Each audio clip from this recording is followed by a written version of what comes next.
Hello, everyone, and welcome to my Chucky TV show review. Um, Before I get into this, I want to say a couple things. Um, I have debated on if I should put spoilers in this review or not, because I'm not gonna lie, I really do like this show. And I want to, I want to just say go out and see it. Go see it. I think it's really great. But I feel like I had to explain things, so potentially there might be some spoilers here and there. I know for a fact that there are spoilers for the previous movies that are going to be inserted right now. So what I'm going to do is I'm going to talk about the main plot points of the previous films before I talk about the new TV show. I also want to talk about how I felt about the previous films. So let's start with that first. I felt like I liked, okay, so my favorite films of the franchise have to be, okay, it's between Curse and Child's Play 3. I know a lot of people like Child's Play 2. I like Child's Play 2. The only one I don't like is Seed. In Child's Play 1, of course, you got the introduction of Chucky, and you got to see Andy Barclay, and, it was just like, who knew it was going to be, who knew that was going to span 6 other films and also have a TV show, which is actually going to be renewed for a second season. And there's going to be more seasons and more movies in the works in the future. So who knew that it'd do that? Another thing I'm going to talk about is Child's Play 2, and that is, it has Kyle and it has Andy. I'm just kind of just skim through these, okay? Child's Play 3 is my favorite because Child's Play 3, I think, had an interesting setting, and it had an interesting story, even though it was sort of the same as the previous 2 installments. Bride was also one of my favorites as well. Seed, I didn't like, but I can respect it for what it is, and it makes more sense now with this TV show. Curse, I liked, of course.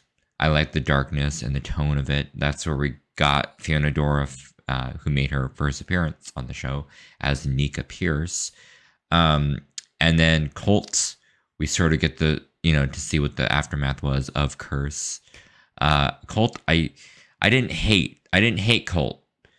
I just felt that it went in weird directions, and then it meandered a bit in the beginning, and then it sort of like it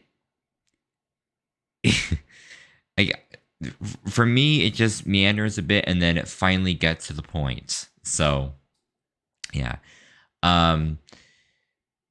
So there's those. Just kind of wanted to skim through those.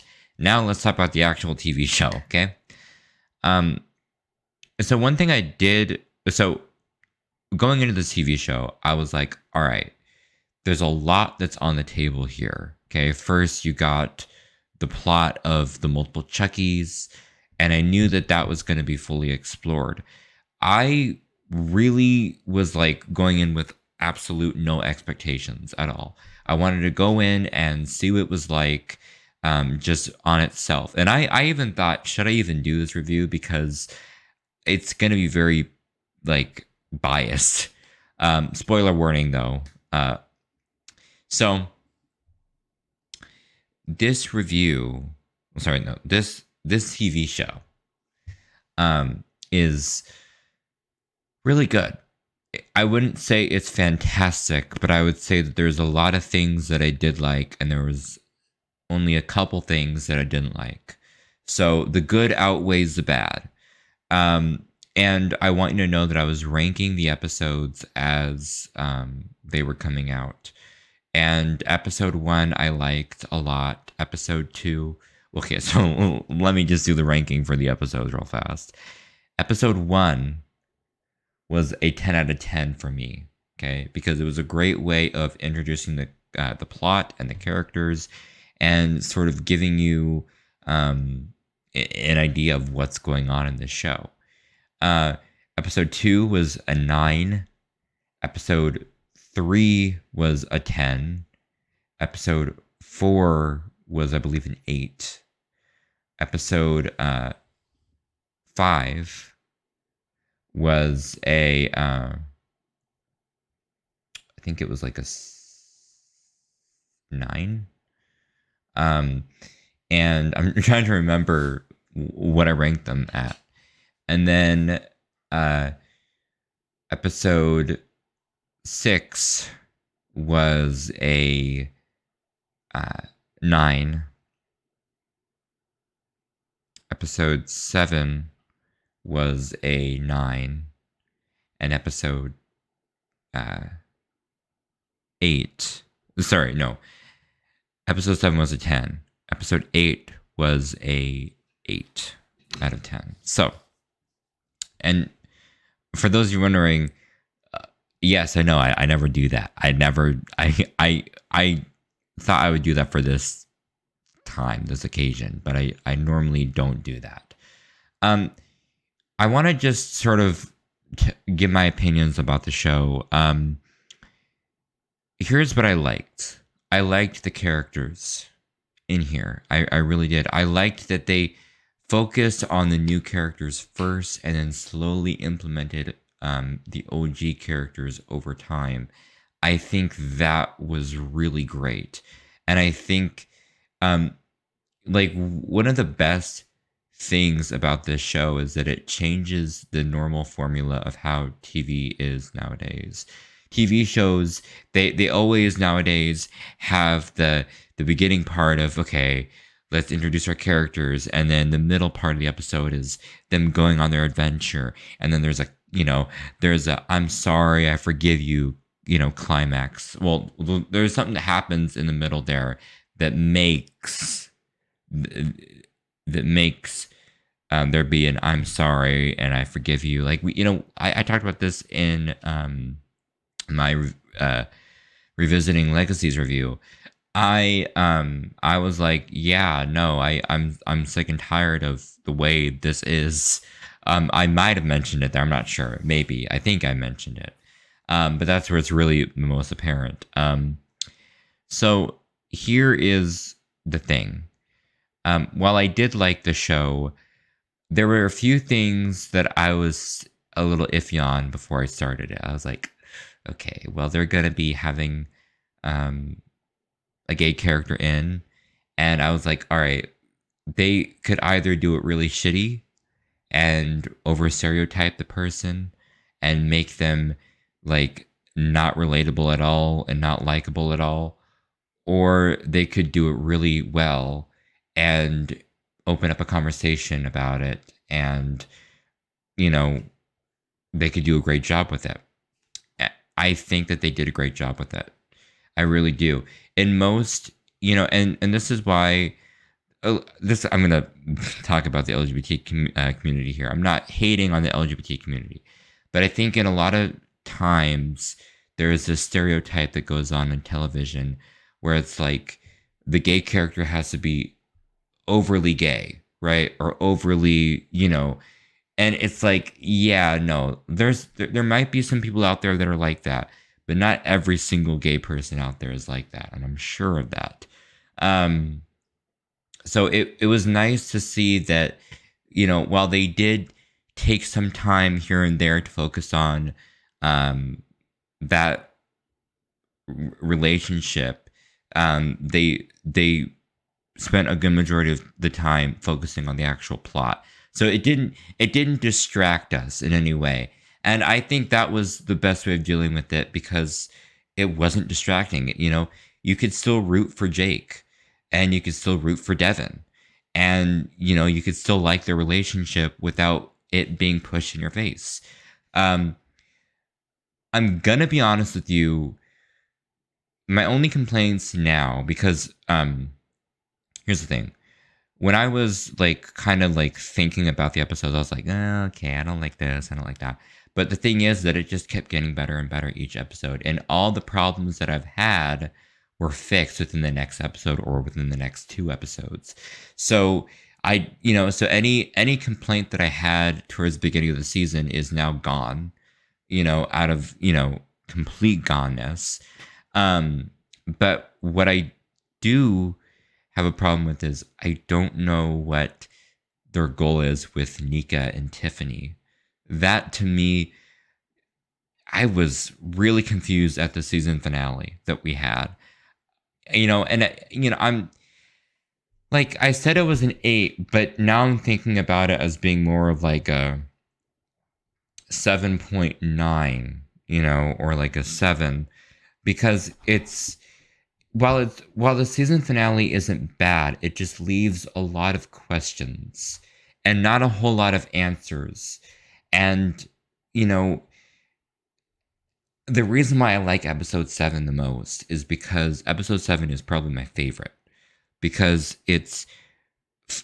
we finally had an opportunity at seeing what this show could be if it had a structure to it. And episode 7, I feel there were a lot of things that happened in that episode that I did like. And it was structured. It felt more clear on what the show was trying to be. And I thought, okay, with that great episode, there has to be another episode that's great that's coming right after. Like, I thought that the season finale would sort of pick that suspense and bring it to um, the end of the season, but didn't really do that. What don't I like now? Okay, so I don't hate anything about this show. I really don't. I'm Like I said, I am more confused. Like, I just have more questions. If you're wondering on what happens at the end of the season and if they leave it open for a season 2 or not, they do. Honestly, I was really shocked because they leave a lot open. There's a lot of doors that are shut, and then there's a lot of doors that are open at the very end. So there's plenty of room for them to continue, in season 2. And it won't feel like it's going to be like a complete different story, like it won't feel weird, and it won't feel like they're just kind of picking up a few loose strands and moving on to the second season. No, they have like a plan. And I think that I could see myself putting I can put myself in these characters' shoes, and I can basically uh think about it and think, okay, this is what I think. Sorry, my brain is going all crazy. um Episode 8 really made me put myself in the character's shoes, because I was like, all right, I know that this character is going to be in this season, but is also going to be in the second season. So this character has to do this in order to do that. And I think that these group of characters are going to go and do this plot. So I could see now Don Mancini could completely, he could completely, divert the whole thing and change it completely. And I guess we'll just have to see. But for me personally, I really hope that he doesn't do that, because I think what he has here is great. He has a great story. He has a great opportunity here to really pick the story up right where it left off almost, and really intertwine a lot of the things. I don't want there to be a huge time skip. I really don't. I don't like that idea of there being like this ginormous time skip and there's nothing else there. I think it's better to have it sort of pick up right where it logically left off, because that seems like the more logical idea. Meaning that we're probably going to get a lot of the same characters that we got in the previous season. But if they do it right, the main characters from this first season can be, sort of put into these little episodes in season 2. They can kind of be put in certain spots. If and this is my, I think this is my big complaint of the show, is that while I do like while I do like the idea of introducing the new characters and having them be sort of the main focus of this season, I like that idea, don't get me wrong. I feel like the OGs really didn't have a lot of screen time to play with. I was sort of weirded out that that there was all of this stuff that they could be doing, and I just felt like a lot of characters were wasted. So if Don Mancini is really gonna pick it up right, and if he does it right, the thing that he should do is he should use his characters in good spots. He should put them in the spots that they need to be in, because they're just there right now to be there, right? Just for fan service, I guess. This first season does have a lot of nostalgia, and callbacks to previous installments and Easter eggs, and a lot of them are really apparent. And then there's also some that are really hidden that you have to go and look for. I didn't mind it, honestly. To me, it was better than the Criminal Minds season premiere. So yeah. Um, man, this is more of a ramble, isn't it? I want to talk about one last element that I really was unsure about, which was the flashbacks. To me, I think that if we're gonna do season 2, we should not do flashbacks. We shouldn't.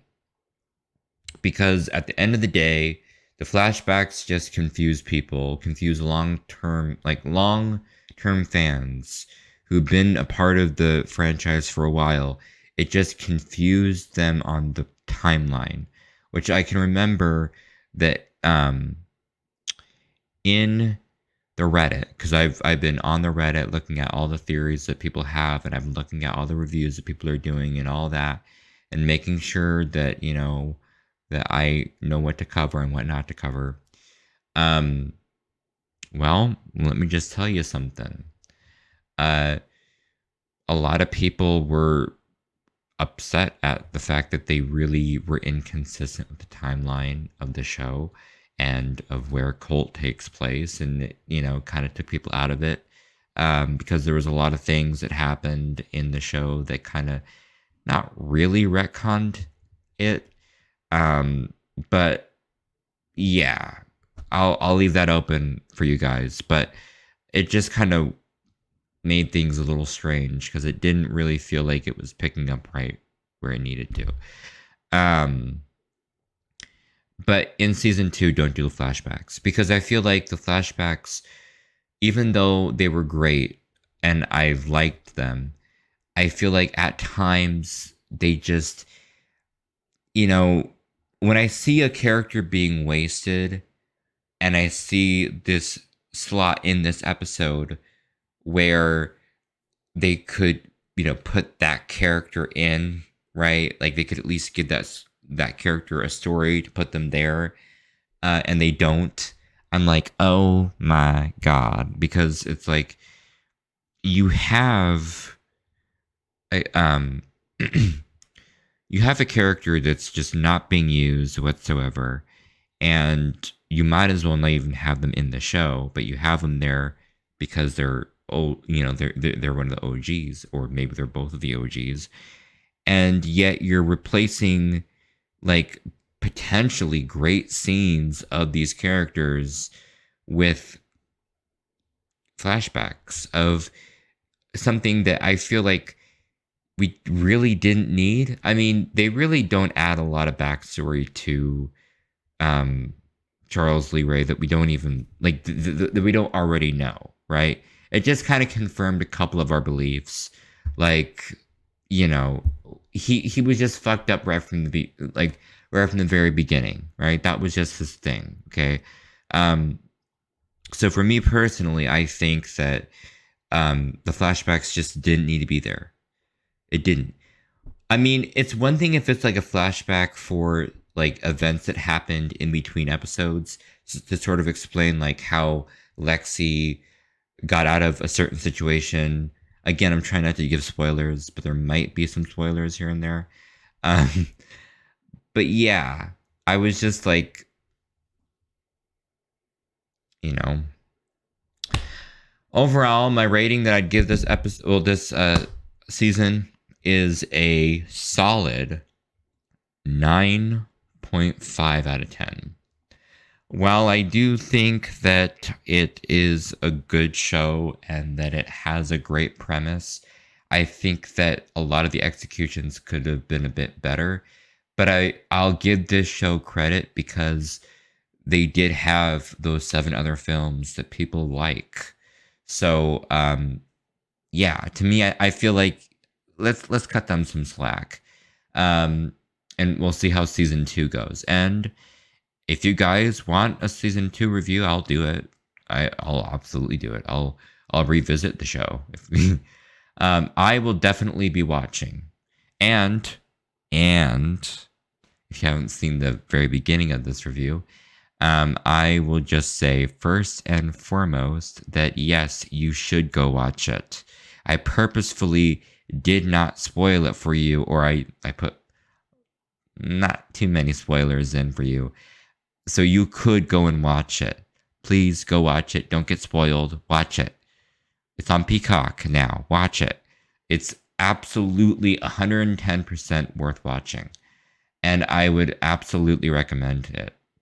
So anyways, I hope you guys enjoyed this video. If you did, thank you. And I will see you guys in the next one. Goodbye.